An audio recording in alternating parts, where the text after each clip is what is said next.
Welcome, President Zelensky. I will be brief because, as members understand, our distinguished guest's time is obviously limited and precious. Your Excellency, President Zelensky, Irish parliamentary colleagues, members of the diplomatic community, Ukrainian allies and friends joining us online this morning. We are here in the seat of Irish democracy to hear from a friend and ally whose people, whose country and whose democratic institutions are under monstrous, bloody and vicious attack. My vita jemo shu możliwość spersha host puch uiti potochini viklichi zia chemist sta kiitsa vashanazia Presidente Zelensky.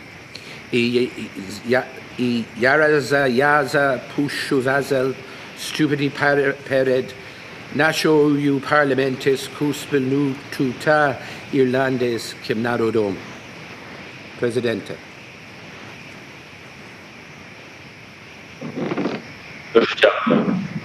Thank you very much, Mr. Speaker, Mr. Taoiseach, dear senators and members of the Parliament, dear people of Ireland. This night, our territory was again hit by Russian missiles. It was done cunningly, and it hit civilian infrastructure.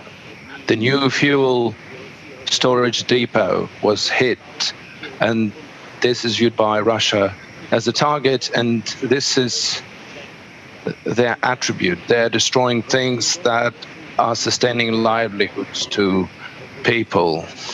They're hitting places where we store fuel, food storage depot, agricultural equipment, and fields. They're mining, putting mines into the fields. They also have blocked all of our seaports, together with the vessels that had already agricultural cargoes for export. Why are they doing this? Because for them, hunger is also a weapon against us, ordinary people, as an instrument of domination.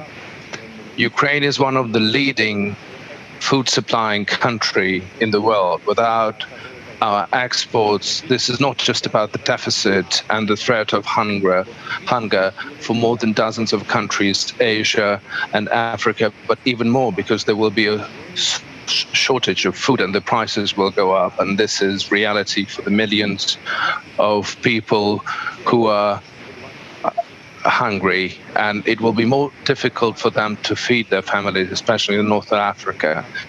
They are undermining our seed time, they're destroying our infrastructure, and they're deliberately provoking the food crisis. And what will happen as the result of this crisis? At least there will be political turbulence, and as maximum the binges of violence and new refugees who will be looking for saving their lives. Russia is using this hunger weapon. The worst thing is the city of Mariupol. There's 500,000 inhabitant city was put under siege, and they have blocked the access from the soil, from the sea. They are blocking the humanitarian cargo. They are not allowing anything to come through, neither water nor medication. While it was snowing, people could melt the snow to get water. Now they don't have even that. So they are bombing 24/7, airstrikes, bombings in Mariupol. There is no single house left intact in a 500,000 city. None. The dead and killed was simply buried in the yards of the condominiums. And in many cases, they couldn't even do that. The bodies were just left there lying on the streets in the remnants of the buildings and the basements. And we don't know how many citizens of Mariupol have been killed by Russia, but we know for sure that this was part of a general occupation tactics. They have done the same, or they have attempted to do the same with the city of Chernihiv, with the city of Sumy, city of Akhtirka, Kharkiv, Izum, Volnovakh, and many other Ukrainian cities. Maybe you have not heard those geographic names yet, but this is about millions of people that Russia was trying to destroy, continue to do so. When you hear these things, it may seem that this is not possible. It may seem that none in the present day world will dare to do that, but these are real facts. The fact is that Mariupol cities were drawing the maps of how to find the bodies of the dead who were buried in their yards.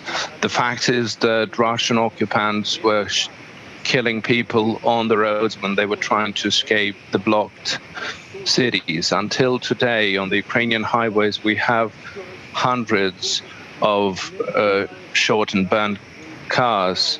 The fact is that Russian soldiers were not even trying to take these bodies out of the streets. While Bucha and Irpin was under occupation, these dead bodies were simply lying on the streets, on the sideways, in the yards of the houses, anywhere.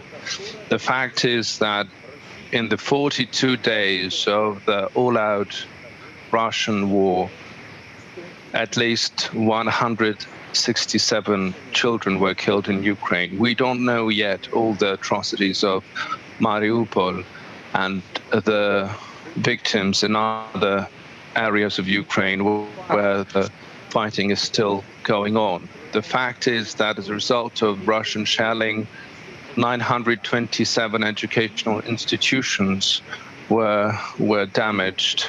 258 hospitals. They even shot at 78 ambulances. They were targeting even churches and shelters that they knew for sure that there is nobody but women and children, and this is a fact. The country which is doing this doesn't deserve to be in the circle of the civilized countries. It should be held responsible for everything they have done in the Ukrainian soil. They have come to Ukraine as a colonizing army. Their state propagandists and their politicians are not even concealing what they want. In the 21st century, they are looking at their country as a colonial empire who allegedly has the right to subdue neighboring people and destroy the foundations of their independent life, destroy their identity, everything that makes us Ukrainians. Russian soldiers deliberately were looking for and killing teachers in the occupied districts. They are abducting local government leaders and they're killing community leaders. Together with the Russian army, there were special groups coming in who were trying to destroy any political opposition. Now, when we're hearing new rhetoric about the sanctions against Russian opposition, I can't tolerate any indecisiveness after everything that we have gone through in Ukraine, after everything that Russian troops have done. Today, when the whole world knows about the crimes against our people, we still have to convince even some of the European companies to abandon Russian market. We still have to convince Russian foreign politicians that we need to cut any ties of global banks, of Russian banks with the global financial system. We still have to convince Europe that Russian oil cannot feed Russian military machinery with new sources of funding. Ladies and gentlemen, the people of Ireland, since the very first days you are supporting good, you are supporting Ukraine, and this is a fact. You did not doubt starting helping us. You began doing this right away.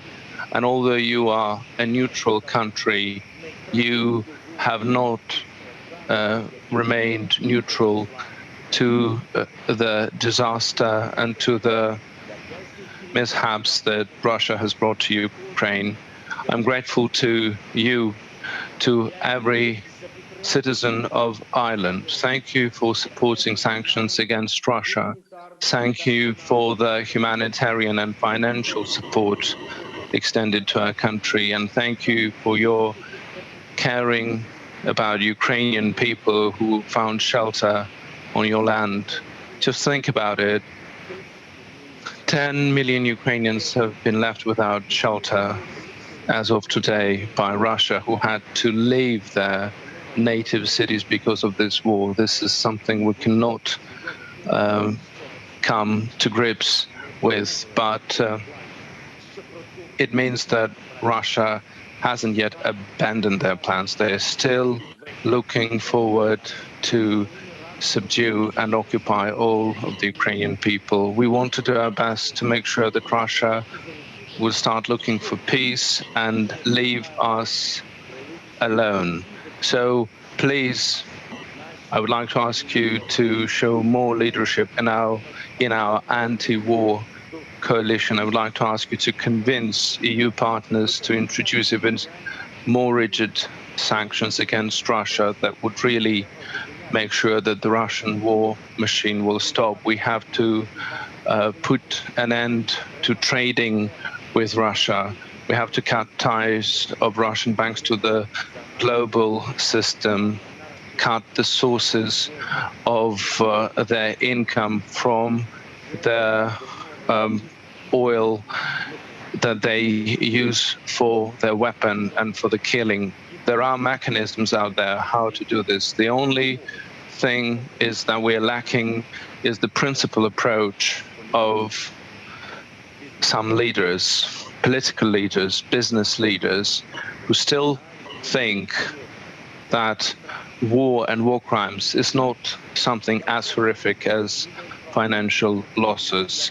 I'm sure that your leadership can make a difference and change this. I'm sure that the whole Europe will be able to stop this war and bring peace and stability in the east of Europe. We cannot delay any longer. The longer this aggression of Russia will continue, the worse will be the consequences, not only for our continent, but neighboring regions. Ladies and gentlemen, it's the people of Ireland. Our principal approach, our courage have already turned the new page of relationship between Ukraine and Ireland. Our mutual understanding and mutual respect is already at a level where it becomes only the question of time for us to start living in our common European home.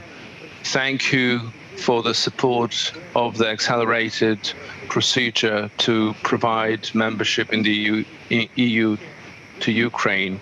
With your support, it will be even faster and beneficial to both nations. And we need to start thinking about the restoration of our country after the war. We are inviting leading countries of the world to participate in rebuilding and restoring of Ukraine. Of course, Ireland is always welcome to do so.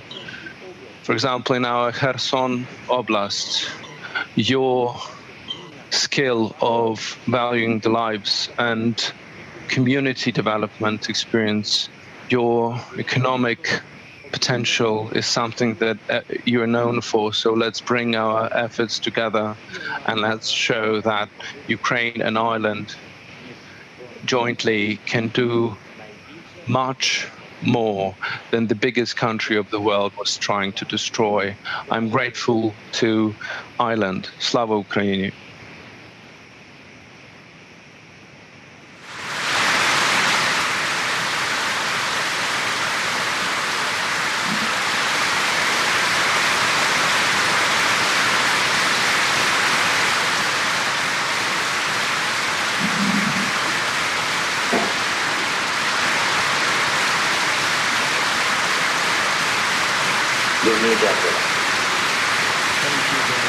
Thank you very much.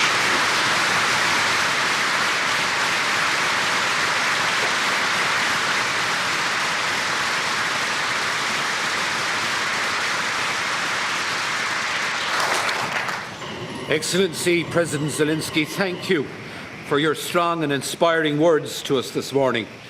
We have much to digest as this painful, awful war on our continent's mainland continues apace. As Ukrainian people continue to die, we must act. We have seen in recent days and the extent of the barbaric actions visited upon the people of Ukraine is simply horrendous. We need international courts to give a transparent and fair reckoning for the bloodshed in these heinous crimes. Excellency, we salute your own personal bravery over the past weeks, and we salute the outstanding bravery and resilience of the Ukrainian people in the face of unprovoked aggression. While Ireland is a militarily neutral country, we are not politically neutral. We do not stand idly by. We will not, as Yeats might have said, forsake the little streets hurled upon the great. We will continue to offer practical, on-the-ground support for our Ukrainian friends. We will also continue to welcome those forced to leave Ukraine seeking safety on foreign shores. Mr. President, we Irish are aware of the pain of separation, the loss of our people to distant lands. At this challenging time, those forced to leave Ukraine are welcome here in Ireland, and they will be supported and assisted until such time as they are free to return to rebuild their damaged homeland, an exercise that we will help you with.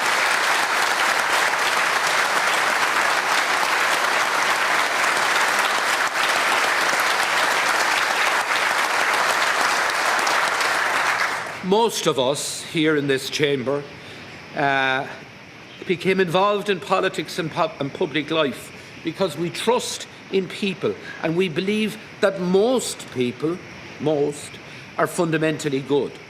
Last Tuesday at the Conference of Speakers of the European Parliaments in Ljubljana, I called upon the members of the Duma, the 450 members of the Duma, to shoulder their responsibility. The law of averages would suggest that amongst the 450 members of that parliament, there must be people who can see through the lies, the fake news, the propaganda and the manipulation, and they must now find their courage that the Ukrainian people demonstrate on a daily basis. They must speak up, speak out, take their courage and reject the leadership that they currently have.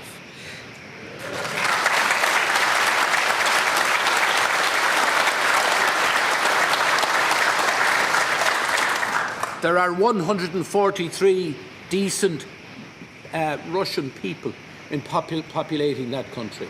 Again, the law of averages would tell us that many of those people must be fine, decent, honourable people who have a respect for human rights. Well, your people are being asked to show courage that goes beyond the bounds of human endurance. Please God, the people of Russia will now find their courage to also reject what is being done wrongly and devastatingly in their name. In conclusion, Mr. President, thank you for honouring us and in joining us today. And we will continue to support our Ukrainian friends. Gugamadi dia slán shiv ilig, snablianta agus snamiasa ataroing. Iriminish an Taoiseach, Laurtling, le the whole, a Taoiseach. Ceann Comhairle, Cathaoirligh, President Zelensky, Ireland is resolute in our solidarity and support for Ukraine. President Zelensky, we thank you for your heartfelt, your honest, clear and indeed historic address to our Parliament this morning. The strength of your commitment, President Zelensky, and that of the people of Ukraine to your country and to restoring it as a place free, safe, democratic and an independent country within the community of nations is both humbling and uplifting. We heard grave testimony from you this morning, and we've seen ourselves the most shocking and harrowing of images from Bucha, from Irpin, from Mariupol and from across Ukraine. Russia will have to live with the shame and ignominy of what they have done in Ukraine for generations. Those responsible will be held to account. We are with Ukraine, and I am certain that in the end, Ukraine will prevail. We are a military-neutral country. However, we are not politically or morally neutral in the face of war crimes. Quite the opposite. Our position is informed by the principles that drive our foreign policy: support for international human rights, for humanitarian law, and for a rules-based international order. We are not neutral when Russia disregards all of these principles. We are with Ukraine. Ukraine's political, economic, and humanitarian needs are now manifold and pressing.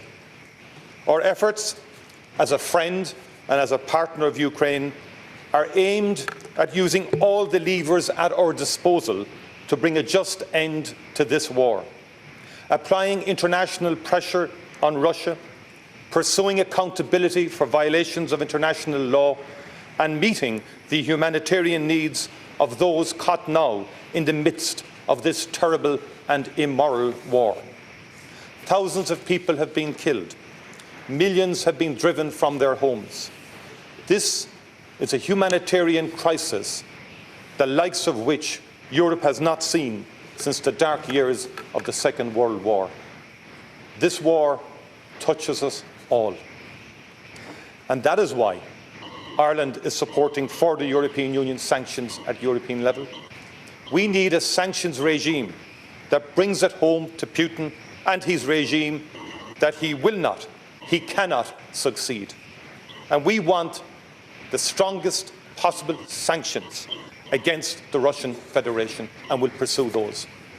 And that is why also we support the establishment of a Solidarity Trust Fund for Ukraine, agreed by European Union leaders when we met in Brussels on the 24th of March, to support the government of Ukraine now and when the war is over, to support reconstruction. That is why I've welcomed and support Ukraine's application for European Union membership.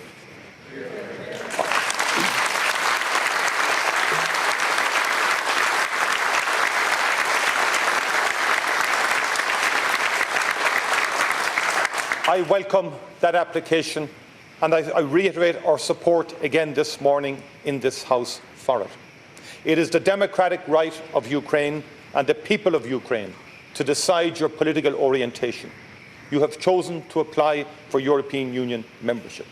We know that EU enlargement has been a force for stabilisation and democratisation in the European Union's neighbourhood. It is in the European Union's strategic interest. It is in Ukraine's interest. As I said to you, President Zelensky, when we spoke on the 16th of March, I will continue to support Ukraine's case. And that is why also we have committed €20 million in direct humanitarian funding, delivered through proven international agencies active on the ground, and we will do more. This is to meet urgent needs of those in need in Ukraine and indeed in neighbouring countries, including shelter, medical care, health, water and sanitation. As well as financial support, through a collaborative effort, we are in the process of delivering medical equipment, including ambulances, ultrasound machines, mobile X-ray machines, ventilators and incubators. On the 26th and the 28th of March, 2 dispatches of urgently required medical equipment left Ireland, and more will follow. That is why Ireland has contributed our full share to the European Peace Facility's €1 billion military assistance package for Ukraine. We've also provided ready provisions and body armour to the Ukrainian military. We will also continue, President Zelensky, to support any avenue that can lead to an immediate ceasefire. In light of what has been revealed in the areas from which Russian troops have withdrawn, that task will now be even more difficult. I therefore especially commend your commitment, President Zelensky, to continuing to try, despite the enormous challenges you face. Please know that we are with you in that task, and that we stand ready to contribute to and to support any initiative which can lead to a just peace for the people of Ukraine. But I know that the people of Mariupol cannot wait for talks to conclude. Their needs are too urgent. We need to see genuine humanitarian corridors opened and implemented. Ireland, along with our partners, will continue to support any sincere efforts at the United Nations to ensure safe and unhindered access of humanitarian assistance. Thousands of Ukrainians have arrived in Ireland since the start of this war. And Ceann Comhairle, if I may address these words to them, and I know that the ambassador of Ukraine, Larisa Gerasko, is here in the gallery for today's debate. To those who have arrived here from Ukraine, I hope you find in Ireland safe harbour and friendship for as long as you need it.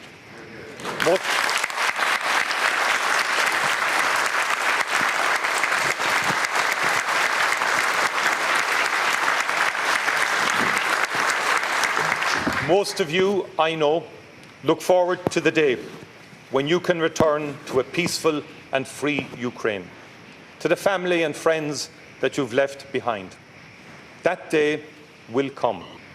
In the meantime, our home is your home. The war in Ukraine has sparked a crisis the likes of which we have not seen in Europe for decades.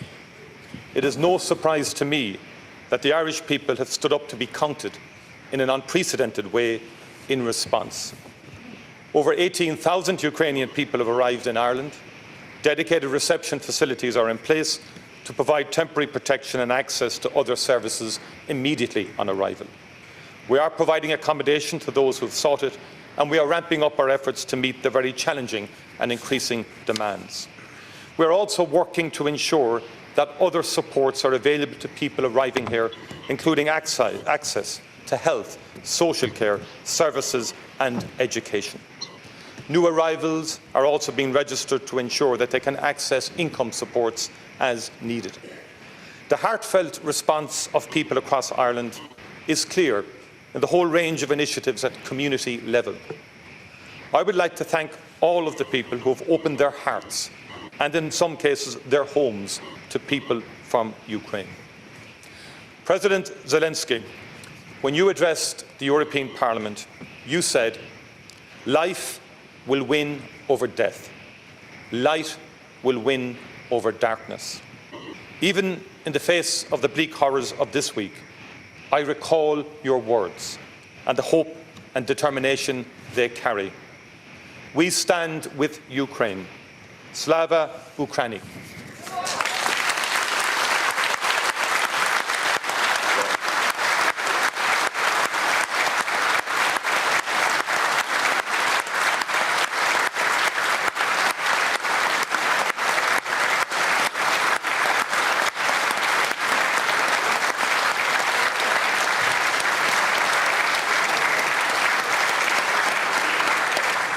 Now, President Zelensky can no longer remain online with us, but this debate will be followed, obviously, in Ukraine. So our next contributor is An Taoiseach Leo Varadkar.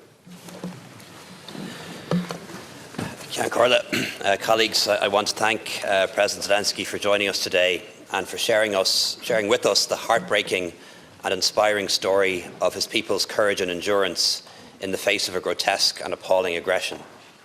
I think it's fair to say that his words moved us, they inspired us, and they also shamed us and the rest of the world for not doing more sooner. And thankfully, because of the brave Ukrainian resistance, there is still time. In the long history of our own country, we have never invaded another, but we do know what it's like to have been invaded and to have the very existence of our national identity questioned too. And for these reasons, we feel for the idealism of the Ukrainian people, their defiance, and their determination to face down a new evil empire. As a country, we are heartbroken watching the scenes we see on television every night. And we're heartbroken to see what the people of Ukraine have had to endure now for 42 days. We're angry at the appalling human rights abuses against men, women, and children, and the terrible loss of life. And we promise that we will do everything we can to aid Ukraine in this struggle, to shelter the people of Ukraine, and we will stand by them in their greatest hour. The abolitionist and civil rights leader Frederick Douglass like to quote our own civil rights leader, Daniel O'Connell, who we met here in Dublin. He said that the history of the Irish people could be traced like a wounded man through a crowd, by the blood. And today, the history of Ukraine can be traced through its villages and towns and cities, by the suffering of its children, its women and its men, by the blood. Count Corla, today President Zelensky showed a burning desire for freedom and self-determination, for democracy and liberty, for things that we enjoy and sometimes take for granted. He showed a desire for a European future for Ukraine, a place in that common European home that we helped to build. And we endorse that desire and support the Ukrainian people in their wish to join the European Union. A little over 100 years ago, perhaps Ukraine's greatest national poet captured their dreams of freedom and courage. Her words still resonate today, and I quote, "The people of Ukraine are sowing flowers of flowing colours, even amidst the frost, and watering them with bitter tears. Know that the abandoned fire of your songs will burn forever in the world. It will burn at night, and it will burn at the daytime. It will burn forever." We also have a message too for the aggressor, for President Putin, his government, his diplomats, his collaborators, and his apologists here and abroad. Over the past 42 days, you violated the human rights of another sovereign people, your neighbours, your friends, your so-called Slavic brothers. You've raped and defiled the very principles of common humanity which bind us together in peace and harmony. You've betrayed your own people and your own country's rich and proud history and your own resistance to oppression over many centuries. We here have no quarrel with the people of Russia. We particularly admire those extraordinarily brave people who continue to oppose and protest this war on the streets of Moscow and St. Petersburg. Hear, hear.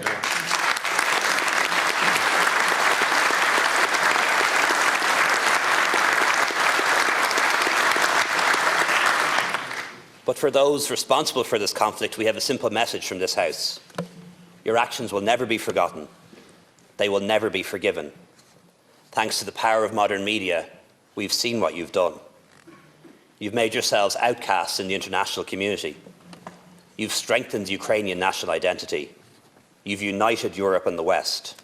And you've made our values shine brighter ever still. We are a small country, but we have a voice. And today, we say to the world that Ireland stands with Ukraine. Our hopes, our thoughts, our prayers are with the men, women and children of Ukraine, today and tomorrow and forever.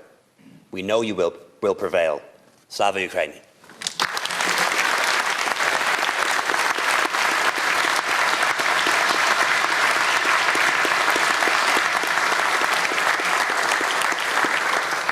Deputy Eamon Ryan, please.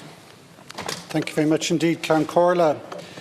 President Zelensky today is one of a small band of national leaders who've addressed this House over the last 100 years. And I wondered if I can just take some of the words that we've heard previously, starting first with John Fitzgerald Kennedy, who spoke here some 59 years ago. And those words he said then are just as relevant today, that no nation, large or small, can be indifferent to the fate of others near or far. Modern economics, weapons and communications have made us realise more than ever that we are one human family and this one planet is our home. He went on to say that Ireland pursues an independent course in foreign policy, but it is not neutral between liberty and tyranny and never will be. I think that's what guides us today. It guides us in the work we do in the United Nations Security Council, where we were elected by the small, non-aligned countries of this world to stand up for the rights of individual nation-states. It's in that spirit that our soldiers march to the most hard conflict zones with blue helmets on their heads to try and hold the peace line, that our Navy sailed to the Mediterranean to rescue the most destitute and in need, and we're even maybe inspired by that our trawlers in West Cork were willing to head out international seas to uphold the right of law. It's in this spirit that we've worked through the UN and in the European Union, calling for the stiffest sanctions, And with real resolve, I believe we will answer President Zelensky's call there that we stop the flow of funds for the war by stopping the flow of fossil fuels, which are one of the weapons which are being used in this conflict. Hear, hear. Thank you, Deputy Senator Norris. It's great to see you here today.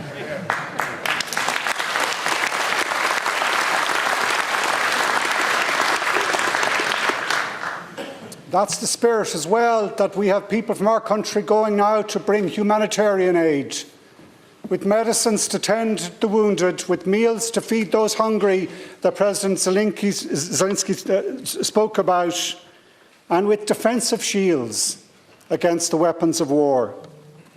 It's in that spirit that the Irish people, I think, have and are and will open their doors to provide sanctuary and shelter for those men and women and children particularly fleeing their conflict while their men stay at home. It's going to be difficult, it's going to be challenging beyond compare, we all know that, but I believe we are committed to it. If I can quote one of the other people who have spoken here, Chancellor Kohl of Germany, a short line from his address to this House, when he said that we are European by conviction, which I believe is true. Conviction as a small state, small nation, that we're strengthened when we work in cooperation and collaboration with our European colleagues. And I think it's appropriate today, if I can, just to quote two lines from the preamble for the Treaty for the Functioning of the European Union, which governs this relationship, when it says, "We intend to confirm the solidarity which binds Europe and the overseas countries, and desiring to ensure the development of their prosperity in accordance with the principles of the Charter of the United Nations. And that we resolve by thus pooling their resources to preserve and strengthen peace and liberty, and calling upon the other peoples of Europe who share their ideal to join in their efforts." Now we heard today that just such a call has come from a people, a nation, European nation, to be part of those efforts. And I share and agree with the Taoiseach and the Taoiseach that our answer to that, to widen, to broaden the European family, on this most western outpost of Europe, to say yes. To say yes, that ideal is not an exclusive one. It should not be constrained. It will be stronger when we spread those democratic ideals. If I can quote one last person, Nelson Mandela, who spoke here so eloquently after he had reached and achieved his freedom, and when he said, "Nothing can stop the evolution of humanity towards the condition of greater and ever-expanding freedom." And when he went on to say, "We ask that you stay the course with us. We need your support for the democratic perspectives that we represent."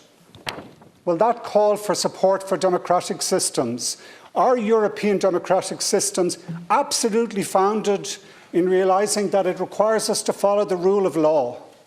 With all the conflicts, all the contradictions, all the complexities, compromises that sometimes involves. But that's what we're standing up here for today and what we will need to do. And it may take time.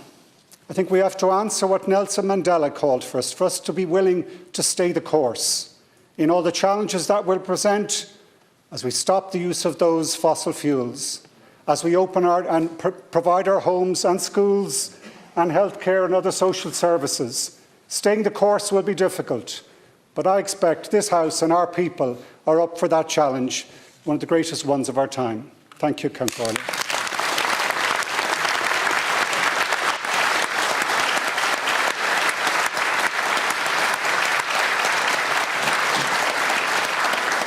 Now, Deputy Mary Lou MacDonald, please.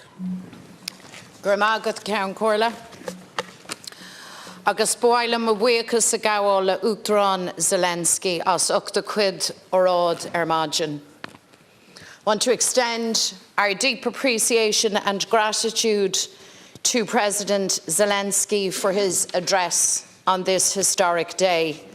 I want to acknowledge the presence of the diplomatic corps, but in particular our friend Ambassador Goresko and her staff, and I want to pay you a particular commendation for your work in these very trying times.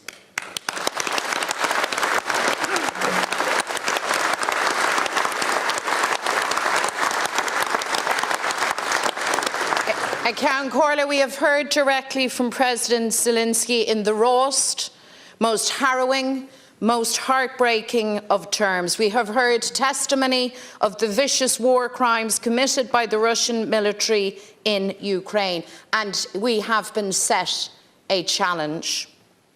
Innocent civilians have been executed with their arms tied behind their backs. There have been horrific accounts of rape and torture. The brutalisation by the powerful of vulnerable, ordinary citizens in their war-torn country. These are crimes against the Ukrainian people, and these are crimes against humanity. And Russia must be held accountable for its barbarism, and justice must be done. These human rights violations and grave breaches of the Geneva Convention demand investigation by the International Criminal Court and prosecutions to follow. The truth is, Count Corla, that Russia has turned its back on dialogue and peace. For 42 days and nights, it has chosen war. It has chosen brutality. It has chosen the violation of international law. Russia has closed the door on dialogue, and through its criminal actions, it has thus far rejected avenues for diplomacy. Indeed, far from demonstrating a willingness to engage in peace negotiations, Russia has escalated its ferocious violence through the indiscriminate targeting of civilians. But all the while, Count Corla, the Russian embassy in Ireland and Ambassador Yuri Filatov have acted as unwavering and unapologetic propagandists for his country's illegal invasion of Ukraine. Yesterday, in the face of evidence of Russian war crimes in Bucha and areas surrounding Kyiv, they claimed that this evidence was fabricated. They described it as another stage of the disinformation war against Russia. I believe this shameful response demonstrates the depths to which the Putin regime will stoop to justify the savagery of Russia's military aggression. The Russian ambassador wants us to ignore the evidence before our very eyes. Well, Mr. Filatov, we have heard the accounts of murders carried out by your soldiers, reported from numerous credible sources. We have seen the aerial photographs of human remains left scattered by the side of the road. We have seen the cars carrying white flags to indicate civilian passengers riddled with shrapnel. The evidence of such atrocities condemns Russia before the world, and the world will not turn a blind eye. It is, Count Corla, long past time for Ambassador Filatov to be expelled from Ireland.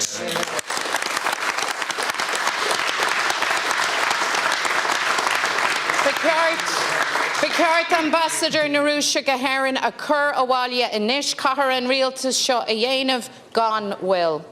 Yesterday, Lithuania became the first EU member state to expel its ambassador from Russia. They did this as an action to uphold human rights, to uphold justice. I commend them for it, and I believe our country should follow suit. I believe this would be a most powerful action as a military, neutral, non-aligned state, as we too stand for human rights and justice, and I call on the Taoiseach and government to act now. And of course we must do more. The people of Ireland stand with Ukraine. We strongly support Ukraine's stated desire to join the European Union. We must respond to the humanitarian crisis by providing refuge to those fleeing for their lives. And of course, as an elected member of the UN Security Council, we must use every available avenue to press for the de-escalation of conflict, for a ceasefire, for dialogue, and for a Russian withdrawal and an end to this terrible war. Ireland supports economic sanctions against Russia. We must intensify those. We should not have to convince anybody of the need to hit the Russian elites and oligarchs in every possible way. The revelations of these war crimes and atrocities demand that intensification of sanctions. I want to welcome, Ceann Comhairle, the announcement by EU Commission President Ursula von der Leyen of a new round of measures, including the ban on the import of Russian coal, the transaction ban on 4 Russian banks, and the ban on Russian vessels from EU ports.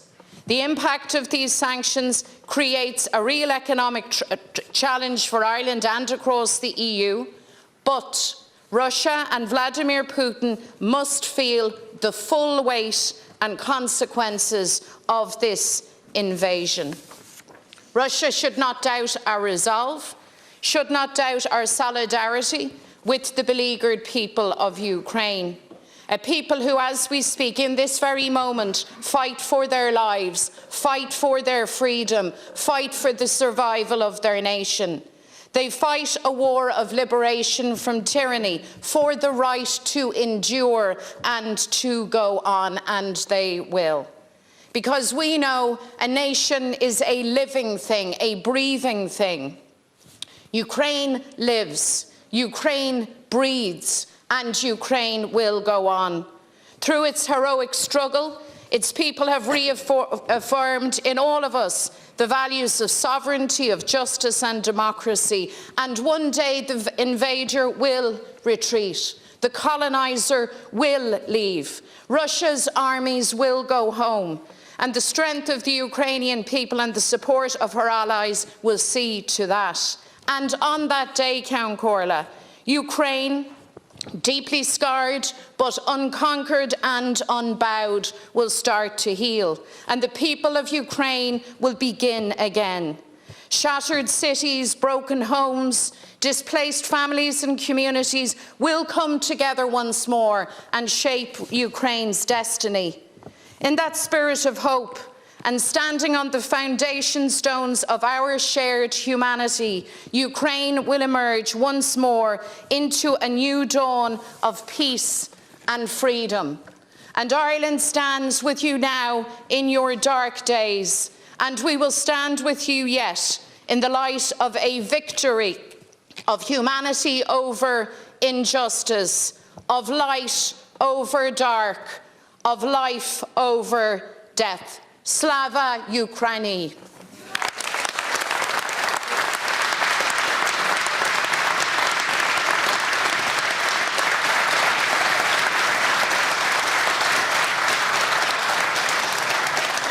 Deputy Ivana Bacik, please. Guramahagut. Ceann Comhairle, we have been honoured to listen to President Zelensky's powerful address on behalf of his people today. And on behalf of Labour, I want to pay tribute to his immense courage under fire. And I also want to pay special tribute to our friend, the Ambassador, Her Excellency Larissa Garasko from Ukraine, for her steadfast advocacy on behalf of her country. Fáilte Róit, Ambassador. Ambassador, as the brutal Russian invasion continues, we have learned this week about the carrying out of horrific war crimes in Bucha. We learn about the ongoing and appalling siege of the civilians in Mariupol and the atrocities that are being committed by Russian forces across your peaceful democratic country. And these reports have horrified us all and show the need for an intensification of our collective response. So while we in Labour welcome news of a 5th round of EU sanctions and welcomed last week, Taoiseach, the expulsion of 4 diplomatic staff from the embassy here, we believe now that stronger measures need to be taken. And indeed, President Zelensky has called upon us to do that and has told us that our leadership can make a difference. So we are calling now for the expulsion of the Russian ambassador from Ireland as he continues to deny, mount brazen denials of the truth of what is happening in Ukraine and what his government are doing to the people of Ukraine.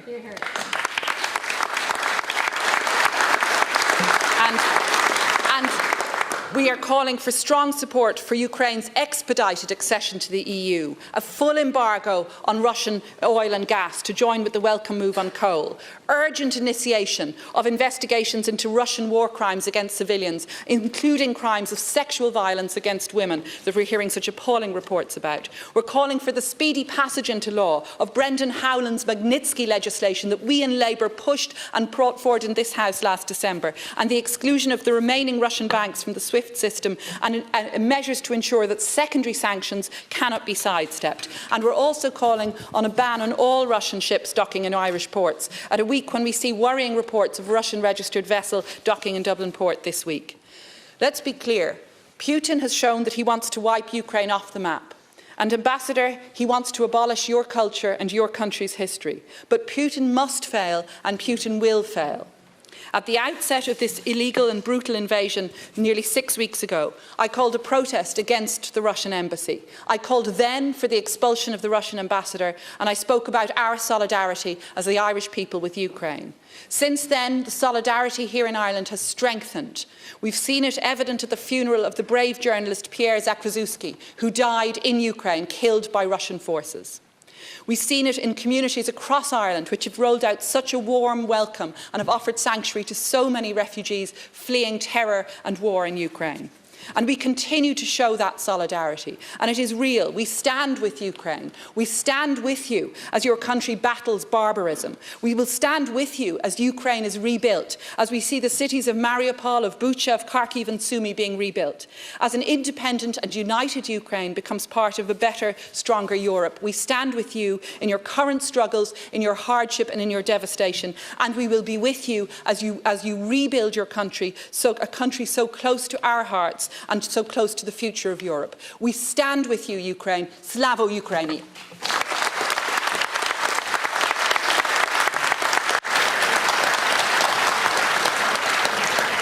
Deputy Catherine Murphy, please. I want to thank President Zelensky for his historic address to the Houses of the Oireachtas at this time of great peril for him personally and for the people of Ukraine. Strength, courage and resilience of President Zelensky and of the Ukrainian people has been an inspiration, not just for us here in Ireland, but for people all over the world. If Putin had imperial ambitions when he invaded Ukraine, those ambitions lie in tatters. Putin has not increased Russia's prestige or its power in the world, on the world stage. His despotic leadership has sapped its influence, destroyed its economy and turned Russia into a pariah state. It will remain a pariah state as long as Putin remains in power. February 24th, 2022, the day Russia launched its barbaric and illegal invasion of Ukraine, is the date that will live in infamy. Since then, the Ukrainian people have faced a relentless barrage of bombs, of bullets, of missiles, mortars and rockets. War crimes have been committed on a daily basis. Maternity hospitals, schools, care homes and residential buildings have all been targeted. They have tried to wipe whole cities like Mariupol off the map. The latest horrors revealed in Bucha, the torture and summary execution of hundreds of innocent civilians, are a gross affront to all of our collective humanity. Ireland stands united with Ukraine and the Ukrainian people against this callous barbarism and depravity. Putin's lies and propaganda hold no sway here. He and his regime must be held accountable.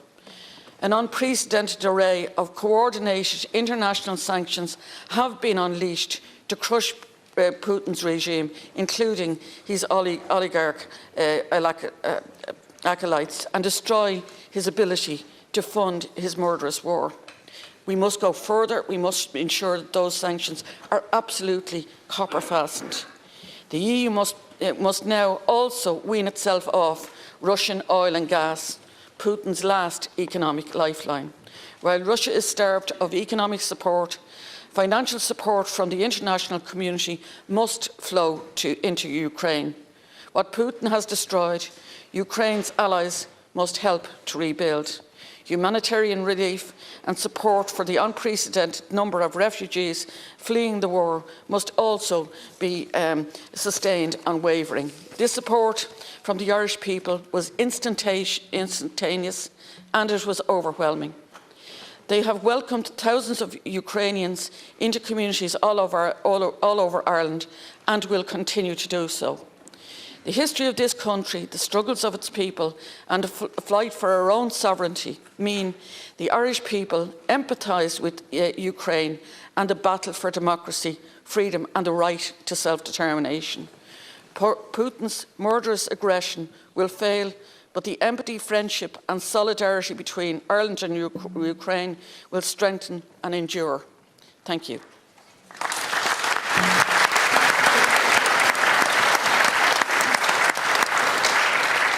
Deputy Boyd Barrett, please. Count Corla, I'd like to thank President Zelensky for his address and extend the solidarity of people before profit to the people of Ukraine. We must all join in condemning the barbaric invasion by Vladimir Putin's forces of Ukraine, and we must demand accountability for the horrific crimes against humanity and war crimes that he is undoubtedly guilty of. There can be no doubt that the horrific scenes we saw in Bucha, that we're seeing in Mariupol and elsewhere are war crimes, and Vladimir Putin should be held accountable for them. The people of Ukraine are victims of a barbaric and unjustified imperialist invasion. Russia should end this bloody invasion and allow the people of Ukraine to determine their own future. It is absolutely right that we extend refuge to those who are fleeing Putin's bloody war in Ukraine, and indeed we should assist Ukraine in the reconstruction that it will need after this bloody invasion by immediately cancelling the debt of Ukraine, which will be a significant obstacle to that reconstruction. However, we feel duty-bound to say that we reject completely attempts by some in the government and some commentators to suggest that the crisis in Ukraine is a reason to abandon or weaken Ireland's military neutrality, or to move closer to the NATO military alliance, or we reject completely any idea that NATO involvement or escalation of this war would be anything other than a disaster that would threaten a wider European war or even a nuclear conflict. Ireland's tradition of neutrality means standing against all warmongers and empires and standing with the oppressed of the world, whether they are the victims of Russian aggression in Ukraine, Chechnya, Georgia, or Afghanistan, or whether they are the victims of US aggression and war crimes or those of their allies in Afghanistan, Palestine or Yemen. Putin is undoubtedly guilty of war crimes for his unjustified invasion of Ukraine, but so also are the United States and the UK and some of their allies for their unjustified wars in Iraq and Afghanistan, for which they have never been held accountable. They are also guilty of supporting the Israeli state, who've been recently indicted for crimes against humanity for their treatment of the Palestinian people by Human Rights Watch and Amnesty International. They are also guilty of supporting the Saudi dictatorship in its brutal war in Yemen, arming that regime and blocking attempts to investigate their crimes against humanity. We have no credibility in condemning, as we must, the crimes against humanity in Ukraine if we do not simultaneously oppose and condemn and demand accountability for all crimes against humanity, whether they are in Ukraine, whether they are in Georgia, whether they are in Afghanistan, whether they are in Palestine, whether they are in Yemen. We will not eliminate crimes against humanity, warmongering or imperialism by being selective in our opposition to it. So we stand in the tradition of James Connolly and the founders of this state, who say we always stand with the oppressed, whether it's Ukraine, whether it's Palestine, whether it's Yemen, but we oppose all warmongers, whether they are Western warmongers or Russian warmongers. Yep.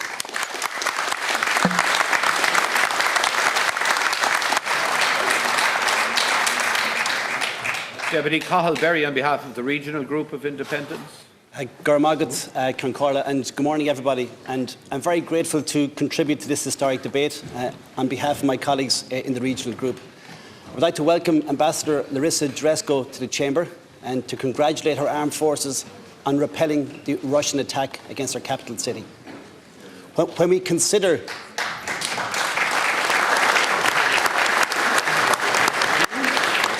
When we consider the atrocities that took place in Bucha only a few days ago, we shudder to think what would have occurred had Kyiv fallen to the Russians.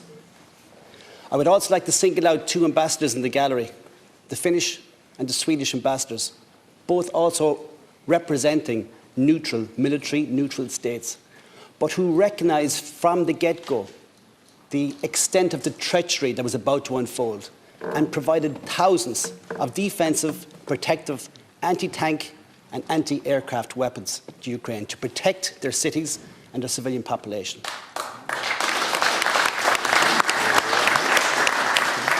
I would also like to single out the French ambassador in the gallery as a result of President Macron's efforts to achieve a ceasefire and humanitarian access to Mariupol, which is our present day, our generation Srebrenica, whether we accept it or not. It is not surprising that President Macron's overtures have been turned down, have been unsuccessful. Every single person in this chamber wants peace. We want an end to the conflict, but unfortunately the Russians do not want a diplomatic solution, not at this time. They want a military solution. And the only way we can bring them to the negotiating table, and this is unpalatable, is to defeat the Russian army in Ukraine, and that is just the reality. So on that basis, Taoiseach, I very much welcome the provision of military stores directly from Irish Defence Forces stores to the Ukrainian Defence Forces. It was absolutely important. But following on from President Zelensky's address, he's looking for more. He's looking for more leadership. And this is where I suggest that 1 hour's drive from here in the Curragh camp, there are hundreds of anti-tank rockets nearing the end of their shelf life that can be very easily transferred to the Ukrainian Defence Forces. Very, very easily done. And the reason that's so... And the reason that's so important is we know the Russians are preparing a massive offensive in the east at the moment, and that this offensive is likely to be successful. But it does not have to be this way. We've learned from the successful defence of Kyiv, that the future is not written in stone. That it is yet to be decided, and it can be determined not just by fate, but by the decisions and the actions of the people inside this chamber over the next few days. So what I say to you, Taoiseach, for precisely those reasons, I would urge you to send protective, defensive weapons to Ukraine, that we stop the Russian advance, that we drag them to the negotiation table, and that together that we alter the course of history. Slava Ukraine.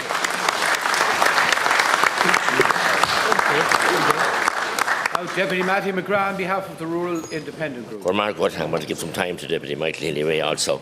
I want to, first of all, wake us go out in President Zelensky and Fear Falter of Modern, and especially the diplomatic corps, but especially Ambassador Dresko, who was in the audience and who paid a visit to my county last week and met the refugees who came only the day before to Kardinski.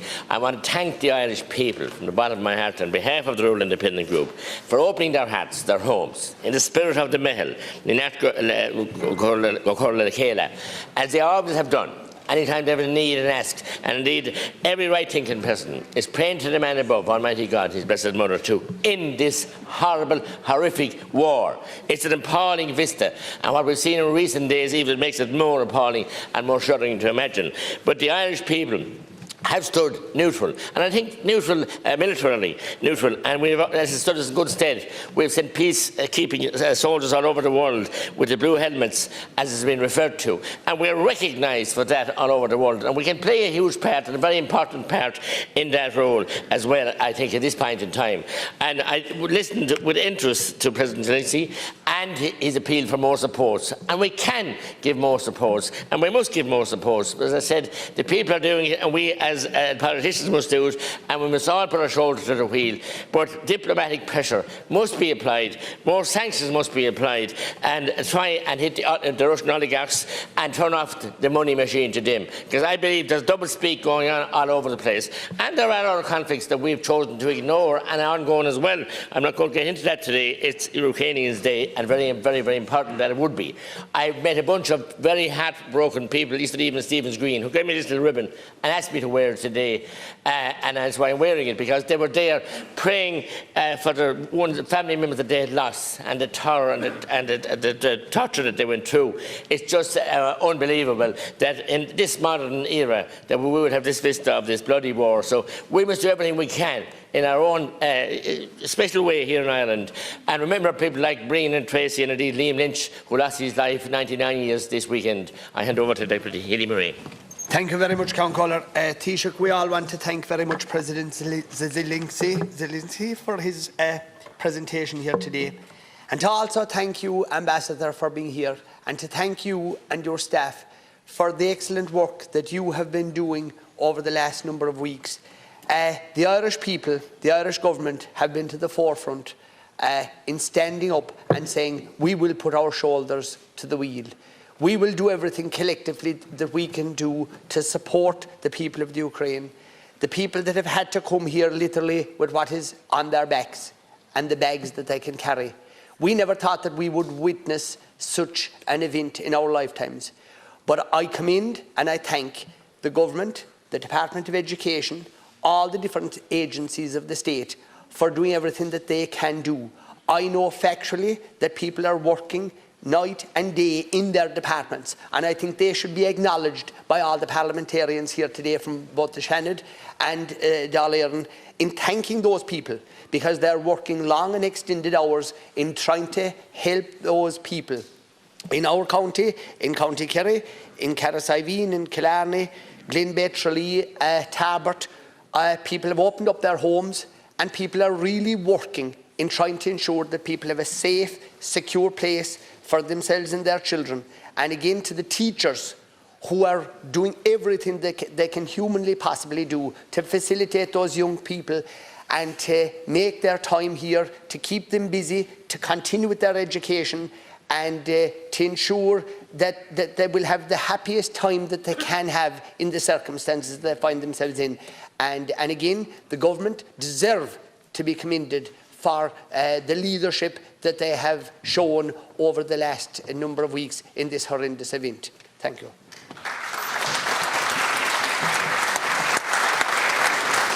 On behalf of the Dáil Independent Group, Deputy Marion Harkin. Thank you, Can Corla. First of all, can I welcome Ambassador Dresko to Dáil Éireann today. And I want to thank President Zelensky for his courage, his leadership, his ability to inspire confidence and hope in the Ukrainian people.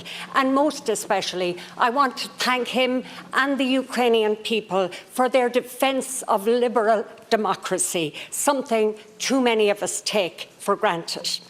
We sit comfortably in our seats in Dáil Éireann today as Ukrainian members of Parliament vow to defend their country and people by all means necessary. There could not be a greater contrast.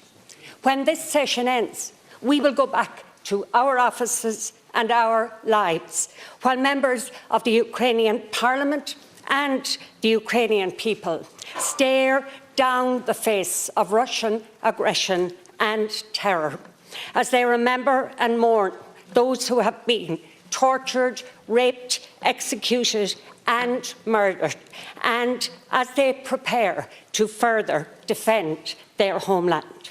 However,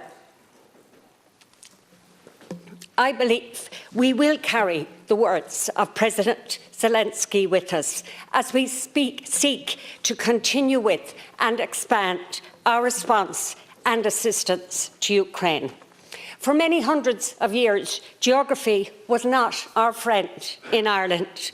Now it is, as we sit on the western flank of the EU, part of the greatest peace project ever. And in that context, I strongly support EU membership for Ukraine. As a former member of the European Parliament, I met many Ukrainians who looked to the EU as a place where they belonged, and I know Ireland supports that stance. It would be beyond selfish of us to share in the benefits and security of EU membership and deny it to the Ukrainian people. So to all Ukrainians, I say, we have an old tradition in Ireland of lighting a candle in the window of our homes to show hospitality and welcome to the stranger. Metaphorically speaking, many tens of thousands of those candles have been lit and are burning in Irish hearts as we welcome Ukrainians fleeing terror and war into our homes and our communities. I am wearing a Sligo badge. Beneath the badge depicting the Irish and Ukrainian flag as a symbol of our common humanity and connectedness as we welcome more than 130 Ukrainians to Sligo in these days. The huge fundraising efforts, the massive mobilisation of medical and other supplies to Ukraine continues day after day. Government assistance, coupled with a massive voluntary effort, has forged a chain between Ireland and Ukraine, and I believe those strong links will hold. Finally, I believe Ireland will not be found wanting in strongly supporting and promoting humanitarian and peace initiatives, because all wars must end, and our focus must and will be with the Ukrainian people in finding a pathway to a lasting peace. Thank you.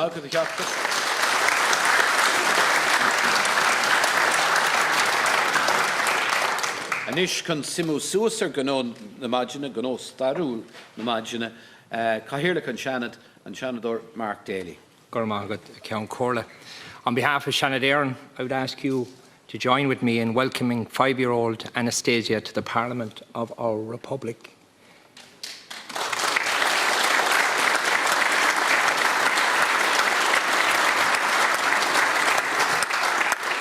Nasta la cava proximo de Irlande.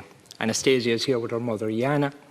Her husband and Anastasia's dad, like thousands of others, is in a defence unit in the Ukraine, fighting to keep it free and independent for his daughter's future. They have travelled 4,000 kilometres here from Kiev to Dublin.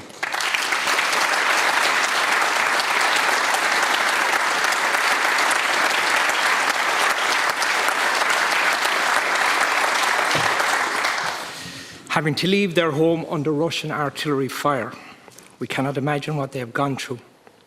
We cannot imagine what it must feel like millions of their fellow Ukrainians having to seek safety in European countries. We cannot imagine what it must feel like to have your future so suddenly changed. Anastasia and Yana, we welcome you here along with your ambassador and the other refugees who join us here today, and the other members of the Ukrainian community who have been here for many years, who are now assisting their fellow citizens who are fleeing war. We welcome you as guests to our Parliament in the same way as thousands have been welcomed to our country. We are many thousands of kilometres away this spring morning from their country, and we are all aware that as we sit here in Dublin, bombs and missiles are descending on those who remain. Their fellow citizens, their family, their friends, their neighbours, innocent Ukrainian men, women and children. In recent days, there is evidence of war crimes in Bucha that has been shown to the world. What we are facing is a regime that is led by a war criminal, and he must face justice like any other war criminal. President Zelensky and the Ukrainian people have shown with their words and their actions their bravery in the face of the invasion of their country. In a previous address in this chamber nearly 60 years ago by another president who also acknowledged Irish neutrality, but also acknowledged Ireland is not neutral between liberty and tyranny and never will be. That is as true today as it was over half a century ago. As an international community, we must never be neutral in the face of tyranny. Finally, We work better when we work together. We can and we must do more. We must be relentless in our support for Ukraine, not just today, not just tomorrow, but until the war is won. Garmagweb Galer.